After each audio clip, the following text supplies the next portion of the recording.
Congressman Richie Torres, a Democratic member of the House Financial Services Committee and the Select Committee on China. So thank you for being with us. I want to start with something Speaker McCarthy is saying about the deal. Listen. Right now, the Democrats are very upset. The one thing Hakeem told me, there's nothing in the bill for them. There's not one thing in the bill for Democrats. Congressman, is he wrong? Well, any deal negotiated in a hostage crisis is destined to be a raw deal. But having said that, it's clear to me that the president did the best he could to out-negotiate Kevin McCarthy and the hostage takers. So the Republicans originally demanded a short-term extension of the debt limit. The president secured a 2-year extension, taking it beyond the 2024 presidential election. The Republicans originally demanded a 10-year time horizon for spending cuts. The president negotiated it down to 2 years. The Republicans originally demanded draconian spending cuts, as much as 22% for non-defense programs. The president negotiated it down to a spending freeze in 2024 and a 1% increase in 2025. The Republicans originally demanded broad-based work requirements and time limits. The president negotiated it down to pretty narrow requirements, and hopefully these requirements are narrow to the point of nothingness. So the bottom line here is that the president was extraordinarily effective at watering down the Republican ransom note. Congressman, I want to get to some of those specifics in a second, but based on what you know right now of what is in the bill, I know you have to read the full text, and also based on where your feelings are and where things stand, will you vote to pass the deal on what you're seeing today?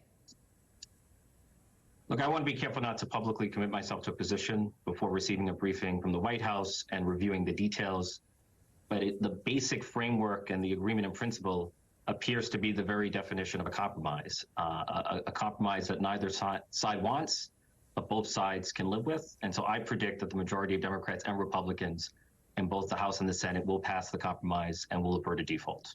We have seen how some House Freedom Caucus members have held things up. Do you think that they will also make noise about this and draw this process out as well? It's not clear to me that there was ever going to be an agreement that would be remotely acceptable to the House Freedom Caucus. I mean, the House Freedom Caucus consists of arsonists who are intent on burning down the American economy and burning down the livelihoods and the retirement security of more than 100 million Americans. So you cannot placate the implacable. Whatever compromise emerges was never going to be acceptable to the Freedom Caucus. Congressman, let's talk about some of these work requirements, because you have expressed concern about people under the age of 54 with no kids reportedly seeing changes to their food stamp benefits. And you say your district is one of the poorest in America, but you also say that you hope that it's been narrowed to the point of nothingness. You just told me that a few seconds ago. Who are you worried about will be negatively impacted by this? There's a lack of clarity. And keep in mind that almost all the recipients of SNAPs are the disabled, senior citizens, families with children, all of whom would continue to receive SNAP without work requirements.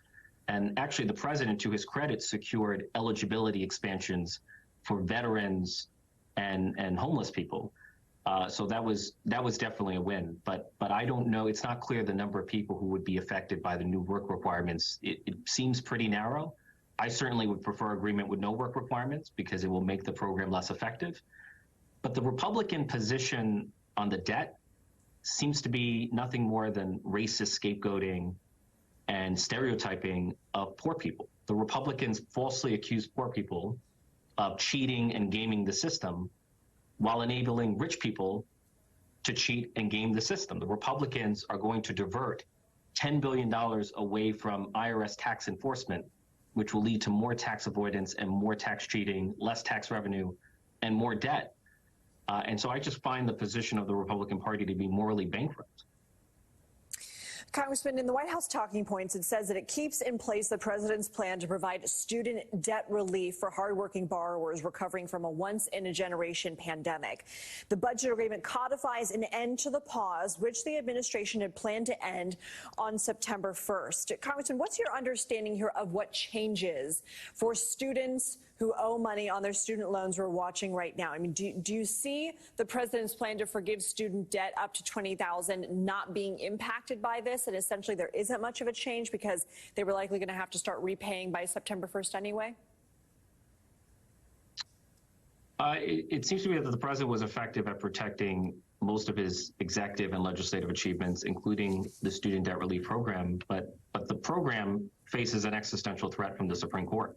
So my concern is not what House Republicans would do, it's what the right-wing majority in the Supreme Court would do. I worry that the court is likely to strike down the president's plan. What happens then after that, Congressman, if that happens? Those borrowers lose relief. I mean, if the Supreme Court were to strike down the student loan plan as unconstitutional, then, or as a violation of the major questions doctrine, then those students will lose relief. And that's going to have devastating consequences for the people I represent who are struggling with debt in the context of higher education. Also, no recourse there. All right, Congressman Torres, we covered a lot of ground. Thanks for joining us today.